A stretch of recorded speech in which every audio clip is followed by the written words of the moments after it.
বাংলাদেশ বনাম নিউজিল্যান্ড তৃতীয় টি-20 ম্যাচের ভেন্যু বদলে দেওয়া হয়েছে। হ্যাঁ বন্ধুরা, আপনারা ঠিকই শুনেছেন, বাংলাদেশ বনাম নিউজিল্যান্ডের তৃতীয় টি-20 ম্যাচের ভেন্যু বদলে দেওয়া হয়েছে। তো ভেন্যুটা কোথায় এবং কি ম্যাচের সময়সূচি, কত তারিখ ম্যাচ শুরু হবে, কয়টা বাজে শুরু হবে, সবকিছু আপনারা ডিটেলে আজকের এই ভিডিওতে জানতে পারবেন। তো বন্ধুরা, ভিডিওটা শেষ পর্যন্ত দেখবেন। বাংলাদেশ বনাম নিউজিল্যান্ডের টি-20 সিরিজে প্রথম টি-20 ম্যাচ কিন্তু বাংলাদেশ খুব সহজে, খুব বড় ব্যবধানে জয়লাভ করে নিউজিল্যান্ডের কাছ থেকে। বাংলাদেশ 6 উইকেটে জয়লাভ করে নিউজিল্যান্ডের কাছ থেকে প্রথম টি-20 ম্যাচ।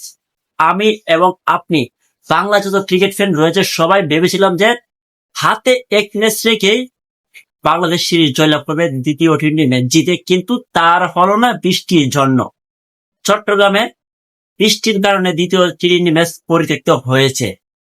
তো ক্যাপ্টেন লিটন দাস, বাকি টিমগুলোর সবাই তারা ম্যাচ না খেলেই মাঠ ছাড়তে হয়েছে।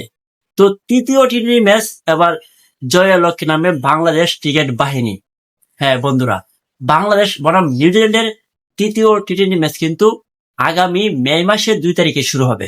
মানে আগামীকালকে বাংলাদেশ বনাম নিউজিল্যান্ডের তৃতীয় টি-20 ম্যাচ শুরু হবে ঠিক দুপুর 2টা বাজে। মানে চট্টগ্রাম থেকে সরিয়ে নিয়ে ঢাকা মিরপুরে দেওয়া হয়েছে ভেন্যু। তো ম্যাচ শুরু হবে ঠিক দুপুর 2টা বাজে। তো বাংলাদেশ যদি এই তৃতীয় টি-20 ম্যাচ জিততে পারে, তাহলেই কিন্তু বাংলাদেশ সিরিজ জয়লাভ করবে। আর যদি বাংলাদেশ তারা ম্যাচটা হেরে যায় নিউজিল্যান্ডের কাছে, তাহলে শেষ পর্যন্ত কি হবে জানেন? শেষ পর্যন্ত বাংলাদেশ বনাম নিউজিল্যান্ড সিরিজটা দুনো দলে মিলে উদযাপন করবে।